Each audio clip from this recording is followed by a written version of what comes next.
Hello and welcome. In this brief tutorial, I am going to walk through how to take a model from SketchUp into the Cove analysis tool. There's essentially four steps involved. What you see on the screen right here is a fairly simple model. It's a 90 by 90 floor plate. I've got 20-foot floor to floor heights on the first level, and then 15 feet floor to floor for the other four levels, and then a penthouse here. So this is the SketchUp interface. If you are interested in geolocating your project, you go up to this icon here. And in my case here, in case you've never gone through this exercise before, I'm going to just locate this in Indianapolis. You can see I start to type it in. Okay, my project's going to be around here somewhere. Let's just go ahead and pick a site. Let's see, as I look at this, I see some space up here. I'm just going to pick a random site. Let's just go with this parking lot right here as just an example. So I'm going to select this, set geolocation.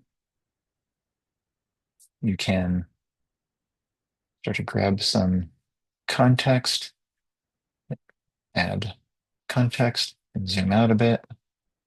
And this is just nice within your SketchUp model to have a bit of a sense of the context of it. So let's select that. Select import site context. Close. Looks like it came through successfully. And now I could back up and you can see where it has pulled in some of the context around. And this can be sometimes a helpful starting point just to understand your building in a bit of a context. And what I'm going to do over here with my tags, which is in SketchUp language you might think of as layers, I'm going to actually turn off the geolocation context. But that just gives you a general sense of how to geolocate your project within SketchUp itself. So I mentioned to import a model like this into Cove, it's important to simplify the number of surfaces that you want to assess. This is common with all building performance simulation programs. You don't want to import your entire architectural model. Notice there are no wall depths, there are no mullions. You just want to be very judicious, very editorial with the number of surfaces that you are sending to any type of analysis tool. What I'm going to do now is flip over to the Cove analysis tool interface, and you can see here I've got a couple models queued up. I'm actually going to walk you through starting up a new project. So I'm going to select a new project, identify your project name. Let's just say Indianapolis office building. Okay. Project number, should say 000 001 for no particular reason. Okay, I'm going to select US units. So what I'm essentially doing here is I am creating a project inside of Cove, their online cloud-based program. Uh, the good folks at Cove are located in Atlanta, so the default project location is Atlanta, but I'm going to look at Indianapolis and select that. And now my project is located right in the middle of the city. My site is over there near the Capitol building, near the State House. I'm gonna hit next. This gives you, in the example here, 7 available options to select from. The residential one here would be an 8th option. It's grayed out. It's going to be contingent on which energy code you select. So right now we have a commercial code selected. So the non-residential typologies are activated. That would be office, hotel, education, hospital, lab, apartments, retail. So you could pick say this ASHRAE standard. Now you see the family typology highlights. I'm going to actually look at uh, ASHRAE 2007. The reason why, and the reason why Cove defaulted to this, it knew based on where I located my project that the code that is in effect in Indianapolis, it's the Indiana State Level Energy Code, which is based on ASHRAE Standard 90.1 2007. So when this says ASHRAE 2007, that's actually in reference to ASHRAE Standard 90.1 2007 edition. So I'll hit next after I select a building use type, of course. So I selected office. And then if you're new to Cove, this is maybe where things start to get a bit confusing. This is the online analysis platform. We're creating a project and it's asking us right now, how do you want to define the geometry of your project? Well, you know that I have a SketchUp model and I am looking to import that. I do have the option to offer some simple inputs. I can define the building in terms of its basic geometry and proportionality of glazing surfaces, etc. But I'm going to indicate here that I'm going to upload a 3D model. When you select this, it's going to indicate that it's not just SketchUp. There are a few different programs that you could use to actually import your geometry. And we got Revit and Rhino, Grasshopper. It's going to give you an opportunity to do this, but you would need to have the respective plugins for any of the 5 programs noted here.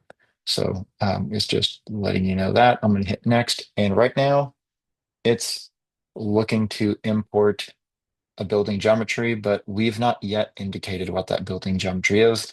So it's going to spin out. There it goes. The geometric fetch failed. So I hit OK. And I look here and I see the information that we just added for this quick walkthrough. It's got our name, our project number, the units, and it's got the location, generally speaking, our code, the building type selected. And so at this point, I now have my project inside of Cove, but I really can't go any further until I import the building geometry. So now we can actually go back over to SketchUp. And this is now where I'm going to show you the 4 steps to importing a geometry from SketchUp specifically into Cove. So if you have the extension installed in SketchUp, then when you go up to your extensions menu, you will see Cove Tool and you will see this menu set listed here. So the first thing you're going to want to do is actually log into your account. So I want to do that. Make sure that you have that information handy, hit log in. You should get a green window and it should indicate that you are now logged in. So step 1 out of 4 complete. Go back to my extensions. And this is now where we can actually link this model to a specific project noted through Cove Tool itself. So back over to the online platform, I call this Indianapolis office building. So now over here, you go to Cove Tool, project selection, and it's going to give you an opportunity to select that. And I'll pull that window over here. So you'll go from your drop-down menu, make sure that you select the precise project that you're looking to connect and then hit submit. Step number 2, finished. So we have now logged in. We've now identified our project and selected it. Now we get to create Cove Tool layers. So this one will get a little bit tricky. You'll just click this and notice it almost instantly said Cove Tool layers ready. So hit OK. And what you'll notice is over here to the right side, it added some additional tags that were not present just a moment ago. So I'm going to pull this down. You can see this. Notice I did have the geolocation content hidden. because it's going to take the visible portion here and start to break this out. So I did not want it to get bogged down with any kind of geolocation context. It took my untagged tag, if you will, and it went through an assessment, and it actually identified every surface in the model as one of these categories. These categories, the names of these tags, represent the type of components that Cove will recognize. This is an early stage energy modeling tool, and it does not have um, the capability to allow users to have a very expansive definition of the building enclosure, but it will let you identify project components that would be attributed to being below grade walls, exterior walls, that would be above grade, floors, furniture, interior walls, outdoor floors, roof, shading devices, skylights, spandrels, and windows. So notice I have this orange line here. I'm indicating that my project is located at, uh, in terms of the z-axis, the bottom of my first level is set at z of 0. Anything that is below z 0, it will interpret as being below grade. This is fairly common with these programs, energy modeling programs that can import geometry from commonly used modeling programs. So I have my building set at Z0. And just like you want to do as a best practice for any sort of importing process to any kind of energy modeling program, you want to do an audit here and make sure that things were interpreted properly. So you can actually turn off, and let me go ahead and turn off the shadows. I'm going to turn everything off here for a moment. And you can see it actually took information from my untagged layer and actually put them in these new tags. So the only thing left in the original untagged layer would be, I won't let me turn that off. I have to activate another tag and set that to my default, but I just wanted to show you that those line segments are in the untagged layer. It's the surfaces that are put in these Cove tool layers. So below grade walls, I have nothing below z equals 0. So that is going to be empty. Exterior walls, this looks correct. Looking at floors, this also looks correct. I want to check that. Aha, see, my building core, it did not properly identify my bottom floor. So we'll get to that here in a moment. Let's go to furniture. I have no furniture elements. Why that's important, you may have interior components to your model that could be important during a daylighting assessment, but has no energy consequence. So I will just leave that as it is because we do not have furniture. Interior walls, also adiabatic, thermally inconsequential, but important for daylighting. So I want to keep my building core interior walls represented. Outdoor floors, that would be for things like cantilevers and other design elements where you may have a floor that maybe has the bottom portion of it exposed to the outdoor elements. Roof, see, roof looks correct. Shading device. So it thinks the bottom of my building core is a shading device. As with some other programs, the shading device will come into play for daylighting, but will be thermally inconsequential. I do want to acknowledge that floor area in my case. I'm going to select the surface as you see here, right click, and we can change this a few different ways. Actually, what I'm going to do is I'm going to highlight this, go to my entity info over here, and I think that's probably the most straightforward way of doing it. I'm going to set this to floors, and it disappeared because now it should be on the floor layer. And I'm going to actually select this again, right click, reverse face, so that it's facing the same direction as the other floor.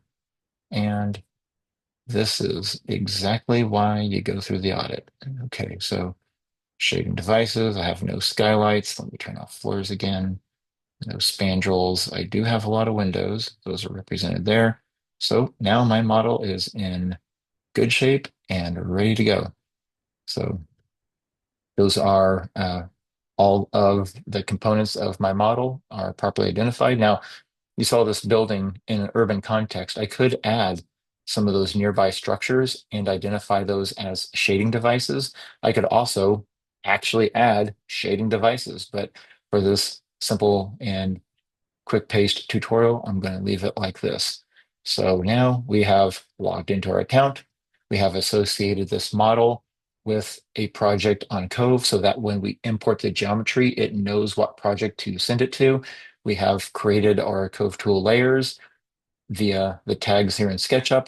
We are now ready to export. So I'm going to select this, and you're going to see a window pop up, this Cove tool export. It's going to say based on the elevation of the top most face that is classified as a roof, we've calculated the height to be 90 feet, and you have an opportunity to correct that. In my case, that is correct. So I will hit export, and you'll see this export in process or in progress. And if this spins out and never does anything, then that is indicating to you that something wasn't proper in the model and perhaps it did not import correctly. And you'll have a difficult time going into Cove and trying to that model to generate in the geometric import as it is here. This is actually what you want to see. You want to see this pie chart pop up. This pie chart is basically telling you we have successfully imported your model and associated it with your project. So double check your project name. It's got my total EUI of 160.99. As with some other plugins to modeling programs, that plugin level EUI number, I sort of take in stride. I take it for maybe a representation of magnitude, but as with others, I will lean on the EUI that I'm going to ascertain from the cloud-based, more robust, full-fledged modeling platform. So we'll look at that next. But you can see here how it has the pie chart broken out by the major load types for the building annually. And again, this result is indicative that the project has it likely imported correctly. So I can X out of that. I'm going to flip over to here and I actually try to go back and generate this again. It should generate this time. So let me refresh this. And now it's importing geometry and it should be here now. And there it is. So that is how you get your project into Cove. So I am actually going to stop this tutorial here, and I'm going to have another tutorial where we're actually going to walk through the different tools inside of the code analysis tool. So I hope this was helpful. I hope that this made the import process more clarified and accessible. And I wish you all good things and happy modeling.